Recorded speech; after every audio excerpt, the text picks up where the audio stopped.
حضرت حسین کون سا معاملہ یزید سے طے کرنے کی اجازت مانگ رہے ہیں؟ وہ جو تیسری شرط تھی کہ مجھے یزید کے پاس لے چلو، میں اپنا معاملہ اس سے طے کر لوں، جو گفتگو انہوں نے کرنی تھی۔ حضرت حسین رضی اللہ تعالیٰ عنہ کا جو مقام ہے، جو مرتبہ ہے، وہ کوئی معمولی شخصیت، معمولی آدمی تھے وہ کوئی؟ یزید جتنا بھی ہو، حضرت حسین رضی اللہ تعالیٰ عنہ کے مقابلے میں اس کی کیا حیثیت ہے؟ کوئی حیثیت نہیں ہے اس کی حضرت حسین رضی اللہ تعالیٰ عنہ کے مقابلے میں۔ حضرت حسین میرے نبی کے صحابی ہیں، اور پچھلی ساری امت مل کر بھی حضرت حسین کے قدموں کو بھی ہاتھ نہیں لگا سکتے، قدموں کو بھی ہاتھ نہیں لگا سکتے۔ ان کو سیدھا تو آپ نے کرنا تھا۔ اسلام ہمیں یہ سکھاتا ہے کہ قیامت کے دن نسب کام نہیں آئے گا۔ جب کہ آپ عمرو بن سعد کا تذکرہ کرتے ہیں تو ساری عظمت حضرت سعد بن وقاص کی بیان کر کے آگے نکل جاتے ہیں۔ کیا یہ کھلا تضاد نہیں؟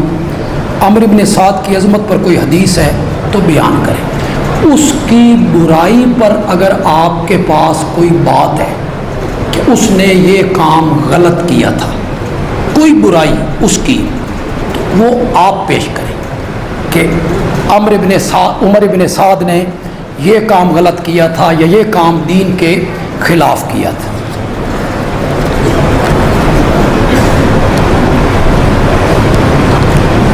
یہ جو پرچی ہے اگرچہ میرے موضوع سے متعلق نہیں، یہ وہ مسلم کا حوالہ ہے جسے یہ علم کا مرزا بہت اچھالتا ہے کہ حضرت معاویہ منبر پر حضرت علی کو گالیاں نکالتے، ان کے گورنر بھی اور حضرت علی بھی۔ وہ مسلم کا ایک کتاب کا حوالہ بھی دیتے ہیں جس میں سب کا لفظ ہے۔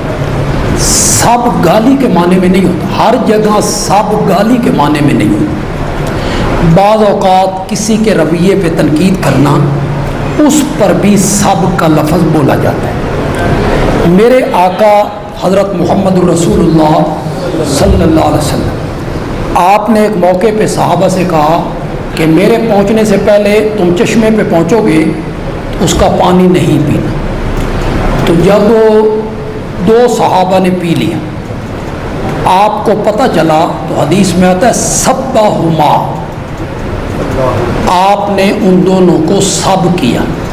تو یہاں آپ گالی کا معنی کر سکتے ہیں نبی اکرم صلی اللہ علیہ وسلم کے بارے میں کہ آپ نے علیاذ باللہ ان دونوں کو گالیاں دی، سبا کا لفظ وہاں بھی استعمال کیا گیا۔ دیکھیں حدیث بڑی مشہور ہے، چھٹی کلاس کی جو کتابیں ہیں ان میں بھی بچے پڑھتے ہیں، مومن کو گالی دینا فسق ہے۔ کیا ہے؟ فسق۔ گالی دینے والا فاسق ہے۔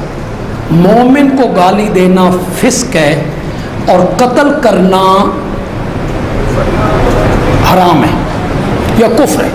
جان بوجھ کے قتل کرے کسی مومن کو تو گالی دینے کو فسق کہا کہ گالی دینے والا کون ہے؟ فاسق۔ یہ حدیث میں ہے۔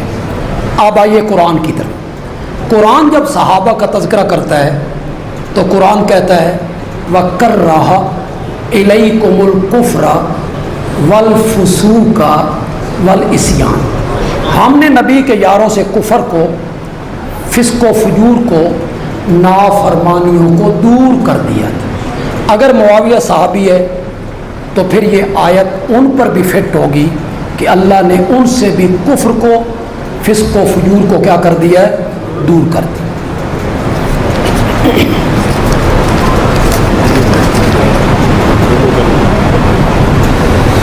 یہ وہی پرچی ہے جی جس کا میں پہلے جواب دے چکا ہوں جی۔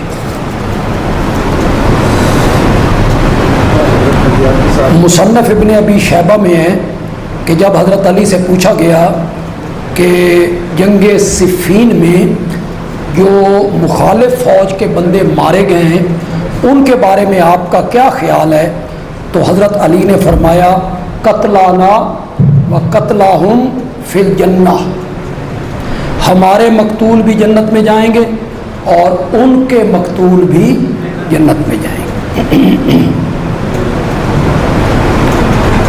جب حضرت حسین میدان کے لیے روانہ ہوئے تو ساتھ وہ صحابہ کیوں نہیں گئے جنہوں نے حضرت حسین کو روکا تھا؟ یہی تو میں نے ساری رات یوسف زلیخا کا قصہ پڑھا اور صبح کے ٹائم پوچھنے لگے بے زلیخا مرد تھی کہ عورت تھی؟ یہی تو ہم نے قصہ پڑھا ہے۔ حضرت عمر رضی اللہ تعالیٰ عنہ کی شہادت یکم محرم کو ہوئی، اس کا کوئی مثبت اور ٹھوس حوالہ چاہیے، یہ دیکھنے کے بعد بتائیں، یعنی کس کتاب میں ہے، میں یوں ہی کہہ دوں یہ دیکھنے کے بعد بتائیں گے جی انشاءاللہ۔ حضرت زینب حضرت عبداللہ کی اہلیہ ہیں۔